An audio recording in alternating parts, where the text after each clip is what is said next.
সকলকে শ্রেণী মতো প্রণাম ও ভালোবাসা জানিয়ে শুরু করছি আজকের গল্প পাঠ।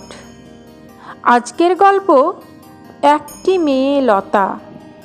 অসম্ভব সুন্দর সামাজিক গল্প। লিখেছেন গার্গী চক্রবর্তী। শুনতে থাকুন। জায়গার নাম হালতু, রামলাল বাজার। বাজারের পূব কোণে বিরাট পুকুর, নাম তার সোনাদিঘি। ঘাটের ধারে পরপর চালাঘর, হোগলা বেড়া দিয়ে বানানো। কয়েকটা ঘর মাটির। বেশ কয়েক পরিবার থাকে, তাদের মধ্যে নকুলও আছে। নকুল দিনমজুর, কোদাল আর ঝুড়ি হাতে বেরিয়ে যায়। সকাল থেকে সন্ধে তার কাজ। এ পাড়ায় আরও দিনমজুর আছে, তারা সবাই একসাথে কাজে যায়। নকুলের পরিবার বলতে তার বউ আর 3 মেয়ে। মা বাবা কবে মরে গেছে। নকুলের বউ কাজ করে। বাবুদের বাড়ি বাড়ি বাসন মাজে, ঘর পোছে, কাপড় কাচে। ওর নিজের নিশ্চয় নাম রয়েছে, তবে সে নাম সে নিজেও ভুলে গেছে। পাড়ার লোক তাকে বউ বলে ডাকে। ওদের 2 মেয়ে বড়, উষা আর উমা। ওরা শহরে থাকে, বাবুর বাড়িতে কাজে লেগে গেছে। সেখানেই খায়, সেখানেই থাকে, কখনো সখনো বাড়ি আসে। আর সবার ছোট লতা, বয়স তার 5 হবে। বড় বড় চোখ, মাথায় একরাশ চুল। সে তার মার সাথে সাথেই ঘোরে, এ বাড়ি ও বাড়ি। মা কাজ করে, লতা বসে বসে দেখে।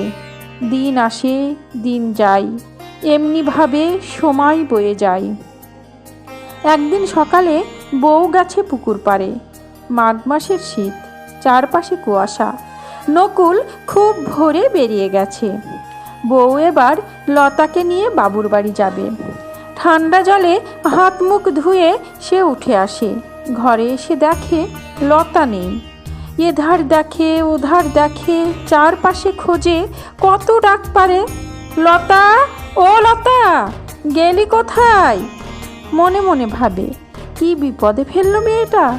কাজে যাবার সময় দেরি হয়ে যাচ্ছে, কিন্তু লতার দেখা নেই। কোথায় গেল মেয়েটা? কেঁদে কেঁদে বউ আকুল। পাড়ার লোক ভিড় করেছে। কোথায় যেতে পারে? পুকুরে ডুবে গেল না তো? এমন সময় পাশের ঘরের রতন দৌড়ে আসে। লতাকে পাওয়া গেছে। বউয়ের ধরে প্রাণ এলো।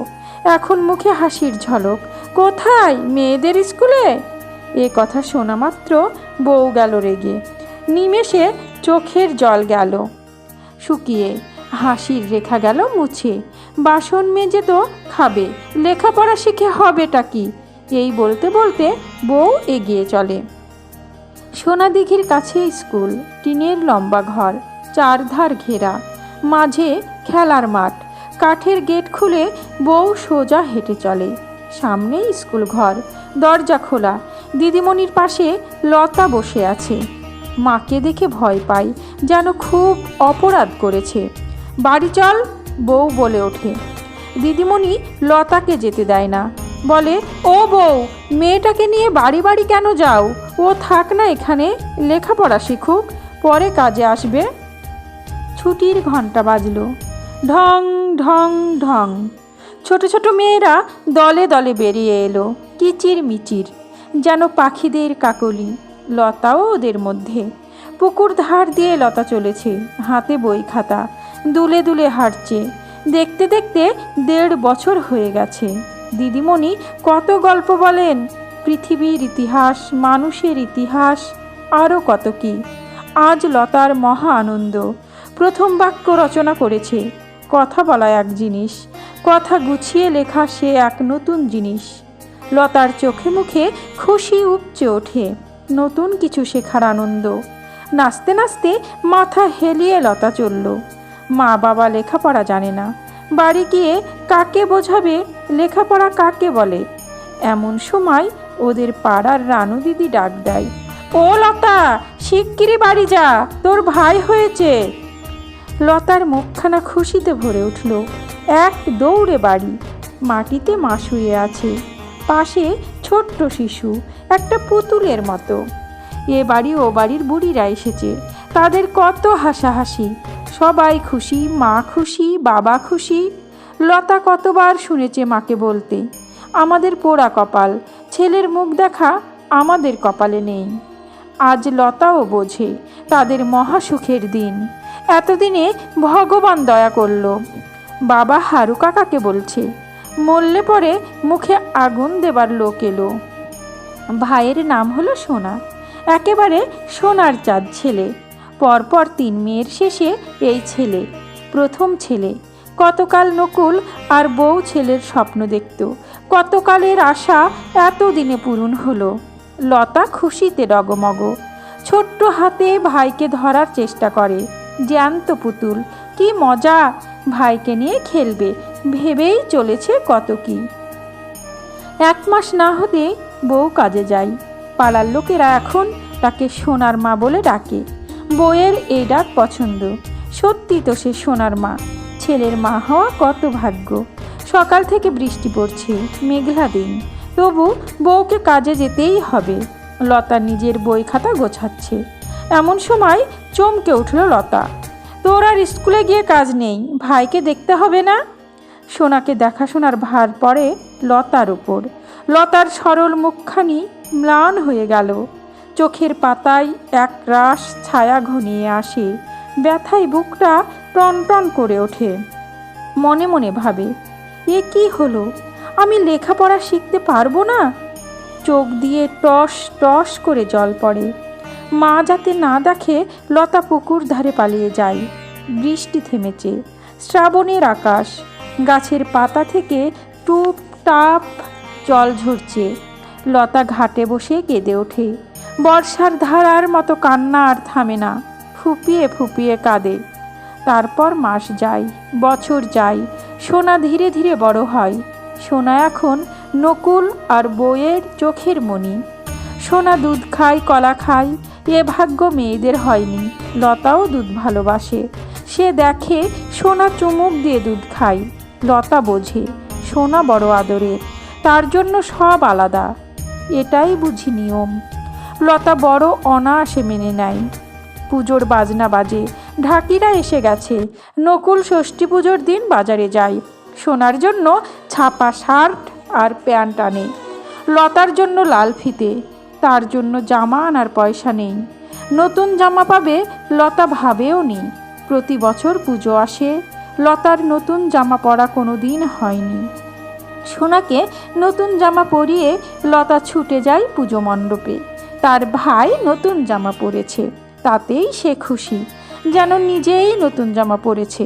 সোনাকে বড় ভালোবাসে লতা। সোনাকে নিয়ে লতার দিন কাটে।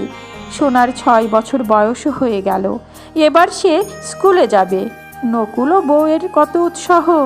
নকুল নতুন স্লেট নিয়ে আসে, নিজে হাতে ধরে সোনাকে স্কুলে নিয়ে যায়। নকুলের চোখে কত আশা, সোনা বড় হবে, লেখাপড়া শিখবে, বাবুদের মতো কাজ করবে।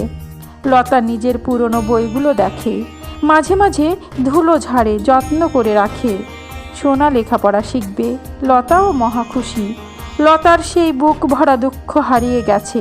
সারাদিন ঘরের কাজ করে, প্রায় 12 বছর বয়স হলো। রান্নাও করে, বাসন মাজে, বউ ফেরার আগে সব ঠিক করে রাখে।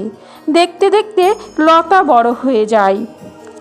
পুকুর পাড়ে লতা এক রাশ কাপড় ধুতে বসেছে।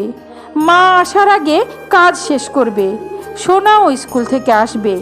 এমন সময় বাজনার আওয়াজ। লতা মুখ তুলে দেখে রাস্তা দিয়ে বাজনার দল চলেছে। পেছনে রিকশাতে নতুন বর বউ। রিকশার সাথে সাথে লোকজন চলেছে। কোথাকার মেয়ে কোথায় চলেছে কে জানে। লতার বেশ লাগে দেখতে। যতদূর রিকশাটা দেখা যায় সে তাকিয়ে থাকে। তখনও লতা জানে না তাকেও এমনভাবে চলে যেতে হবে। কদিন বাদে তাকে কারা দেখতে আসে, এমন তো মাঝে মাঝেই হয়। কিন্তু এবার মা বড় খুশি, লতার বিয়ে ঠিক হয়েছে। ফাল্গুন মাসেই বিয়ে। বউ প্রতিদিনই কিছু না কিছু জিনিস কেনে। নতুন তাঁতের লাল শাড়ি, লাল পলার চুড়ি, শাঁখা, সিঁদুর, আলতা, থালাবাটি, সবই লতার জন্য। লতা ভেবে উঠতে পারে না একেই বোধহয় বিয়ে বলে। জীবনে এই প্রথম নতুন শাড়ি, ভাবতেই পারে না। বউ কদিন ধরে বড় নরম হয়ে আসে, গলার স্বরে বড় মমতা। এমন তো লতা আগে দেখেনি। মা তার মাথায় তেল দিচ্ছে, চুল নিজের হাতে আঁচড়ে দিচ্ছে। লতা বুঝে উঠতে পারে না। দেখতে দেখতে বিয়ের দিন এসে যায়। লতার বড় দিদি উষা অনেক দূর দেশে থাকে, বাবুদের বাড়ির কাজ, তাই সে আসতে পারেনি। তার এখনও বিয়ে হয়নি। মেজ দিদি উমার আগেই বিয়ে হয়ে গেছে, সে এসেছে আজ। বউ খুব ভোরে লতাকে ওঠায়। পাড়ার মা মাসিরা গান করে জল আনতে যায়। লতা অবাক চোখে দেখে আজ তার বিয়ে। সবাই মিলে লতাকে সেই জল দিয়ে স্নান করায়, পায়ে আলতা পরায়। ঘরের সামনে খোলা জায়গা, মেজ দিদি আলপনা দেয়। ওইখানে লতার বিয়ে হবে। পাড়ার সবাই এসেছে। মাছ ভাত রান্না হচ্ছে, ছোট ছেলেরা কলা পাতা ধুচ্ছে। দেখতে দেখতে সন্ধ্যা হলো। ঝিরঝির করে বসন্তের বাতাস বইছে। সবাই বলে ওঠে, উলু দে উলু দে, বর এসেছে। ঘরের ভেতরে নতুন শাড়ি পরে লতা বসে আছে। আকাশে সন্ধ্যা তারা উঠল, লতাকে বাইরে নিয়ে এলো। হলো মালা বদল, তারপর যজ্ঞ। কিছু না বোঝামার মন্ত্র, পুরোহিতের কাজ শেষ। লতার বিয়ে হয়ে গেল এক যুবকের সাথে। তাকে সে দেখল না ভালো করে, এর সাথেই সারা জীবন তাকে থাকতে হবে। লতা জানে এই মানুষটি তার স্বামী। পরের দিন লতা শ্বশুর বাড়ি রওনা হয় নতুন মানুষটির সাথে। কোথায় সে থাকে, কি সে করে, লতা কিচ্ছু জানে না। তবু তার সাথেই রিকশাতে ওঠে। মনের ভেতরে কালো মেঘ, সোনাকে ছেড়ে যাবে। মা বাবা দিদি সবাইকে ছেড়ে যেতে হবে। তার ছোটবেলার পুকুর পাড়, পেয়ারা গাছ, আম গাছ, সব কিছু ছেড়ে যাবে। এই ছেড়ে যাবার দুঃখে লতা কেঁদে ওঠে। মা বাবা ভাই দিদি পাড়ার সবাই কাঁদছে, সবাই কাঁদছে লতার জন্য। সবাই লতাকে এত ভালোবাসে। বিয়ের সব মজাটা যেন নষ্ট হয়ে গেল। লতাদের রিকশা চলতে থাকে। বাজনা আনার পয়সা ওদের নেই। মা মাসিরা আঁচল দিয়ে চোখ মুছছে। সোনা ডুকরে ডুকরে কাঁদে। দিদিকে ছাড়া সে কেমন করে থাকবে। ধীরে ধীরে রিকশা জোরে চলতে থাকে। পেছনের মানুষেরা আর যেতে পারে না। হঠাৎ তারা দাঁড়িয়ে পড়ে। লতা তাদের চোখের বাইরে চলে যায়। লতা চলেছে তার বরের সাথে, চলেছে নতুন দেশে। জানে না গ্রামের নাম, কত দূর তাও জানে না, তবু সে চলেছে। এমনি করেই যেতে হয় সে জানে। আজ যেন গতকালের আনন্দ হারিয়ে গেছে। নতুন শাড়ি চুড়ির খুশি ঢাকা পড়ে গেছে। বুকের ভেতরে চাপা কান্না। মা বাবা ভাই দিদিকে ছেড়ে থাকার বেদনা। সোনাকে ছাড়া সে কেমন করে থাকবে। রিকশা গিয়ে স্টেশনে থামে। লতা বরের সাথে নামে। বরযাত্রী ৩-৪ জন। লতার মাথায় লম্বা ঘোমটা। বরের শরীর সে দেখতে পাচ্ছে, কিন্তু মুখ নয়। ট্রেনে চড়ে নতুন জায়গায় আসে, আমতলা। লতা স্টেশনের নাম পড়তে পারল। কয়েক মাইল হেঁটে ওরা গ্রামে এলো। উলুধ্বনি, শাঁখ বাজছে, সন্ধ্যা হয় হয়। মাটি লেপা উঠোন। কত মেয়ে বউ ভিড় করেছে। খুঁটিয়ে খুঁটিয়ে লতাকে দেখছে সবাই। সবাইকে ছেড়ে আসার বেদনার ভার এখন আর নেই। আছে একটা অজানার প্রতি ভয়। লতার কেমন ভয় ভয় করছে। এইসব অপরিচিত মানুষদের সাথে তাকে থাকতে হবে, এদেরই নিজের করে নিতে হবে। ওই যে মহিলা, উনি ওর শাশুড়ি। লতা ভাবে এই নতুন মানুষটিকে মা বলে ডাকতে হবে। একদিনের মধ্যে লতার জীবনটা কেমন বদলে গেল। এমনই বুঝি হয়ে থাকে, মনে মনে ভাবে লতা। কদিনের মধ্যে লতা এ ঘরের এক অংশ হয়ে ওঠে। কত অনায়াসে শাশুড়িকে মা বলে ডাকছে, যেন সে ছোটবেলা থেকেই ডেকে আসছে। বুড়ি মানুষ, তার উপর প্রায় শ্বাসের কষ্ট। লেখাপড়া জানেন না, গ্রামেই মানুষ। বহুকাল স্বামী মারা গেছেন। বড় মমতাময়ী। কদিনের মধ্যে লতাকে নিজের করে নেন। লতা ছিল মমতার কাঙাল। বাড়িতে নিজেকে অনাদরা মনে করত। সে ছিল তৃতীয় মেয়ে, ছেলে তো নয়। যেন কেউ তাকে চায়নি, তবু সে জন্মেছিল। আজ এই নতুন মার স্নেহে লতার প্রাণ জুড়িয়ে গেছে। বুড়িমা পাড়ার লোকের কাছে লতার দোষ ঢেকে রাখে। লতা যেন তারই মেয়ে। লতার বরের নাম মহেশ। মহেশ রিক্সা চালায়, রোদে জলে ভিজিয়ে সে রোজগার করে। আয়ের 2 ভাগ রিক্সার মালিককে দিতে হয়, হাতে আর কতটুকুই বা পয়সা থাকে। তবু মহেশ স্বপ্ন দেখে টাকা জমাবে, নিজের রিক্সা কিনবে, ঘরে মেরামতি করবে, আরও কত কি। মানুষ আশা আর স্বপ্ন নিয়েই তো বেঁচে থাকে। এভাবেই জীবন চলে। এমনি করে দিন যায়, মাস যায়, বছর যায়। কয়েক বছর বাদে লতা মা হয়। লতার মেয়ে হয়েছে। পাড়ার সবাই বলে তা হোক গে, পরের বার ছেলে হবে। লতার এসব কথা মোটেও ভালো লাগে না। তার খুশিটা সবাই বোঝে না। লতা খুশি, মহেশও খুশি, এমনকি বুড়িমাও খুশি। তিনি বলেন, নাতনি আমার ঘরের লক্ষ্মী। মেয়ের নাম হলো লক্ষ্মী। লক্ষ্মীর এখন বছর 3 বয়স। লতার দ্বিতীয় মেয়ে হলো, নাম রাখলো সরস্বতী। লতা এবারও মহা খুশি। তার মনে কোনো নিরাশা নেই। সে নিজেও তো মেয়ে। বুড়িমার নাতির শখ অবশ্য এবার ছিল, তবে লতার খুশি দেখে তিনিও খুশি। তোমরা সুখী থাকলেই ভালো। লতা ভাবে, কেন সবাই শুধু ছেলে চায়? মা হওয়ার সুখ মেয়ের মায়েদের কম কিসে? লতা লেখাপড়ার সুযোগ পায়নি। সোনাকে দেখাশোনার জন্য স্কুল ছাড়তে হয়। কিন্তু লতার মনের গঠন নতুন ধরনের। মহেশকে লতা বোঝায়, ছোট্ট পরিবারই ভালো। ভালো করে মেয়েদের মানুষ করতে চাই, লেখাপড়া শেখাতে চাই। বেশি সন্তান হলে খাওয়াবো কি? মহেশ ভাবে, ছেলে না হলে বংশ থাকে না।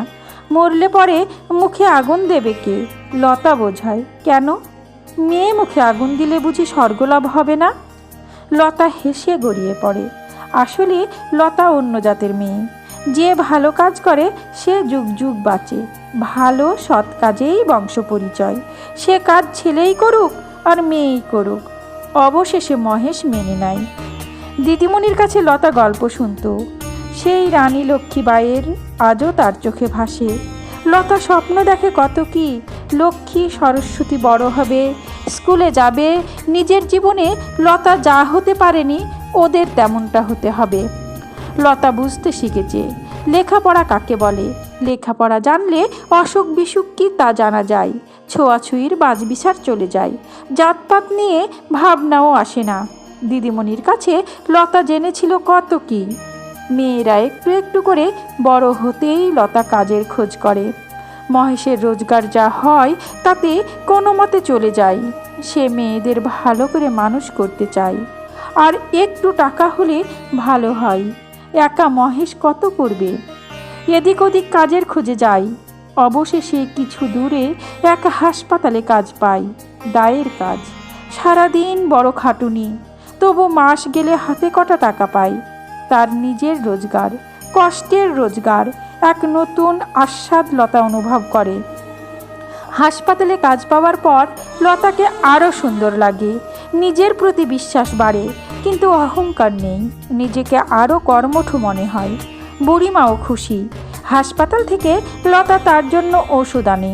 ডাক্তারবাবু একবার বুড়িমাকে দেখেও গেছেন। লতার ব্যবহারে রোগীরাও খুশি। নার্স দিদিদের প্রিয় পাত্রী সে।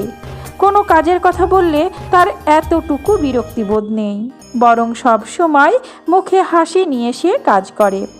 2-4 টাকা লতার হাতে কেউ গুজে দিতে পারে না। পয়সা নেব কেন? আমি তো মাস গেলে মাইনে পাই। একবার সে কি কাণ্ড! গ্রামের মহাজনের বউ হাসপাতালে 15 দিন ছিল। ভালো হয়ে সে বাড়ি যাবে। যাবার সময় লতাকে 5 টাকা দেয়। লতা কিছুতেই নিল না।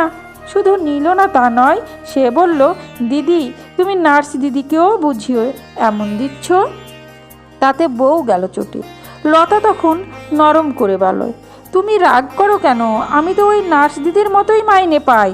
টাকা হয়তো তার চেয়ে কম, এ তো আমার চাকরি। বউ ভাবল, লতার বড় দেমাক। আসলে লতা এখন অন্য মেয়ে। তার মধ্যে আছে সম্মানবোধ, আছে সততা। লতা নতুন জীবনে বড় খুশি। লতা আর মহেশ দুজনে এক অপরের ছায়া। সারাদিন ওরা খাটে, সৎভাবে কাজ করে, ন্যায় অন্যায় বোঝে।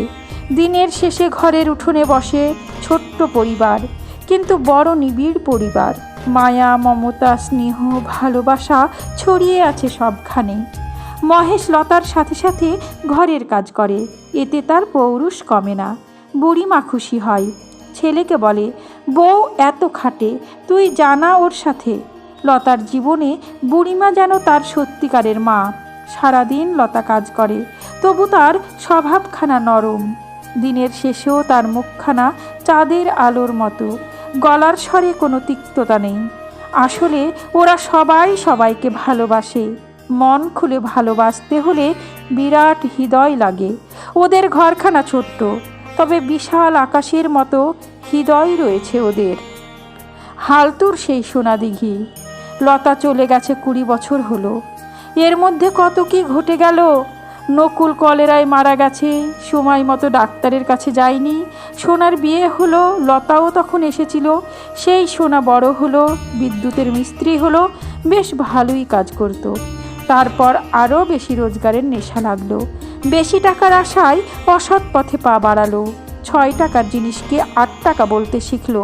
ধরা পড়ল, চাকরি যায়, আবার নতুন কাজ নেয়। এভাবে চলল। একবার অসৎ পথে গেলে সৎ পথে ফিরে আসা কঠিন। ঘরে রেডিও আনে, গান বাজনার যন্ত্র আনে। সোনার মা ভাবে, ছেলের কত রোজগার, ছেলে যে লোক ঠকিয়ে পয়সা করছে তা মা বোঝে না। সোনার প্রতি অন্ধ ভালোবাসা। ধীরে ধীরে সোনা বিপথে চলে গেল। জীবনে চাহিদার শেষ নেই। বাবুদের বাড়িতে যা আছে তাই চাই। সরল সাধারণ জীবনে যে সুখ আছে তা সোনা বুঝল না। তাই আরও টাকার নেশায় বউ নিয়ে বোম্বাই চলে গেল, তারপর আরব দেশে। তারপর সোনার আর কোনো খোঁজ নেই। এদিকে সোনার মা এখন বুড়ি, বাড়ি বাড়ি কাজ করার ক্ষমতা নেই। তার ওপর সারা শরীরে বাতের ব্যথা। ঘরের কোণে পড়ে আছে, দেখাশোনা করার কেউ নেই। প্রতিদিন সন্ধ্যায় সোনার মা প্রদীপ জ্বালায়। দিন যায়, দিন আসে, বছর যায়, বছর আসে। বুড়ির চোখে ছানি পড়েছে, দেখতেও পায় না ভালো। তবু বসে আছে, কবে সোনা আসবে, কবে সোনা ঘরে ফিরবে। বসে বসে ভাবে, একদিন অনেক টাকা নিয়ে তার ছেলে ফিরবে। দালান বাড়ি হবে, পাখা, আলো, আরও কত কি। এমনি করে সময় যেতে যেতে সোনার মা বড় অসুখে পড়ে। পাড়ার লোকেরা ভাবে বুড়ি বুঝি এবার পরপারে যাবে, কিন্তু বুড়ির ধরে প্রাণ আছে। শুধু বলে যাচ্ছে, সোনা, ও সোনা। পাশের ঘরের লালুর হঠাৎ লতার কথা মনে পড়ে। সে শুনেছে লতা দিদি চাকরি করে আমতলার কাছে কোনো হাসপাতালে, দায়ের কাজ। লালু মনে মনে ভাবে, লতা দিদিকে খবর দিই। গ্রামের হাসপাতাল, দোতলা দালান বাড়ি। দুপুরের কাজ সেরে লতা বাড়ি যাবে। এমন সময় চৌকিদার এসে লতাকে বলল, দিদিমণি, আপনার সাথে দেখা করতে একটি ছেলে এসেছে হালতু থেকে। লতার মন খুশিতে ভরে উঠল। হালতু থেকে একটি ছেলে এসেছে, নিশ্চয় তার আদরের ভাই সোনা। কতকাল ভাইকে দেখেনি। ভাই ভালো রোজগার করে, বিদেশে আছে। লতা তা জানে। তাড়াতাড়ি লতা সিঁড়ি দিয়ে নেমে আসে, কিন্তু চৌকিদারের পাশে অন্য একটি ছেলে। লতা থমকে যায়, খুশির রেশটুকু হারিয়ে যায়। ছেলেটিকে লতা চিনতে পারে না। লালু তার নিজের পরিচয় দেয়, তারপর সোনার মার অসুখের কথা জানায়। এক নিমেষে লতার মনে দুঃখের ছায়া নেমে আসে। মার অসুখ? সে জানে না, খবর পায়নি, নিজেকে বড় অপরাধী মনে করে। কদিনের ছুটি নিয়ে লতা চলে আসে তার মার কাছে। ডাক্তার আনে, ওষুধ দেয়। লতার মা একটু ভালো হয়, উঠে বসে। লতাকে এবার ফিরতে হবে। মাকে একা রেখে আসতে সে রাজি নয়। লতার মা বলে, মেয়ের বাড়িতে কি মা থাকে? লতা তক্ষুনি জবাব দেয়, কেন নয়? মেয়ে বুঝি সন্তান নয়? শুধু ছেলেই তোমার সন্তান? সময়ের সাথে ভাবনা, ধ্যান ধারণা বদলায়। যুগ এক জায়গায় দাঁড়িয়ে থাকে না। তাহলে সবাই আদি মানবের যুগেই থেকে যেত। সেকেলে পুরনো রীতি এবং প্রথা নিয়ে বসে থাকলে এ যুগে পিছিয়ে পড়তে হবে। লতা বোঝালেও লতার মার মন সায় দেয় না। লতা তবু জোর করে। লতা তার মাকে নিয়ে গ্রামের বাড়িতে ফিরে আসে। লতা মনে করে মাকে দেখার দায়িত্ব শুধুমাত্র সোনার নয়, তারও রয়েছে। লতার মাকে দেখে লতার শাশুড়ি বড় খুশি হয়। ছেলেবেলায় তার বোন মারা যায়, মনে হলো যেন বোনকে ফিরে পেল। ঝিরঝিরে বাতাস, গ্রামে বিদ্যুৎ এলেও ওরা এখনো নিতে পারেনি।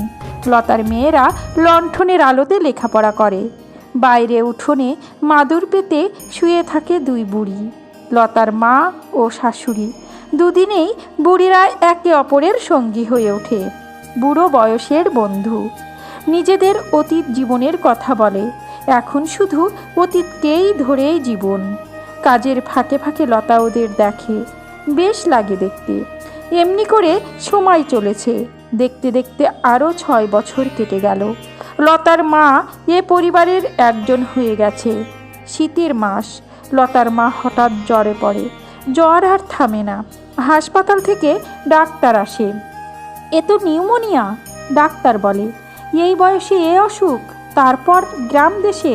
লতার মা এবার বড়ই কাহিল হয়ে পড়ে। লতার মার অস্থির লাগে। সময় যেন ঘনিয়ে এলো। বারবার মনে পড়ে হালতুর সেই ঘর, সোনা দিঘি, সবার ওপর তার ছেলে সোনা। সোনার জন্য মনটা উতলা হয়ে ওঠে। লতা দিশেহারা, সোনার ঠিকানা জানা নেই, কেমন করে খবর পাঠাবে? মার মাথায় হাত বোলায়। লতা বুঝতে পারে সময় হয়ে এলো। লতার মা কিছু বলতে চাইছে। লতা মার কাছে মাথা নামায়, মন দিয়ে শোনার চেষ্টা করে। আমার টিনের বাক্সে একটা চাবি আছে, হালতুর ঘরের চাবি। কথাটা বলে লতার মা বড় করে আবার শ্বাস নেয়। একটু থেকে আবার বলে, ওই চাবিটা তুই সোনাকে দিস। এই শেষ কথা। কিছুক্ষণ বাদে লতার মা মারা যায়। লতাই শেষ জল তার মুখে দেয়। লতার দু চোখ জলে ভরা। মেয়েদের জড়িয়ে সে কেঁদে ওঠে। লতার শাশুড়ি বড় অসহায় বোধ করে। এই বছরে ওরা দুই বোনের মতো ছিল। পাথর হয়ে বসে আছে এক কোণে। শ্মশানে লতার মার মৃতদেহ নিয়ে গেল। লতাও গেল মহেশের সাথে, আরও লোকজন। দাহ করার সময় হয়ে এলো। মহেশ মুখে আগুন দেবার জন্য খড়ের কাঠিতে আগুন দেয়। লতা খড়ের কাঠিটা মহেশের হাত থেকে কেড়ে নেয়। কারো কিছু বলার আগে লতা মার মুখে আগুন দেয়। দাউ দাউ করে আগুন জ্বলে ওঠে। সব ছাই হয়ে গেল, কিছুই রইল না। ঘরে এসে লতা সেই চাবিখানা খুঁজে রাখে। চাবি তোলা থাকবে সোনার জন্য, যদি সেই কোনো দিন ঘরে ফেরে। লতা ছিল তার মার শেষ জীবনের লাঠি। সে ছিল তার শেষ বয়সের ভরসা। তবু তার ঘরের চাবি লতার প্রাপ্য নয়। এমনি সমাজ, এমনই পরিহাস লতার জীবনের। সমাপ্ত। গল্প একটি মেয়ে লতা। কলমে গার্গী চক্রবর্তী। কণ্ঠে আমি রোজি।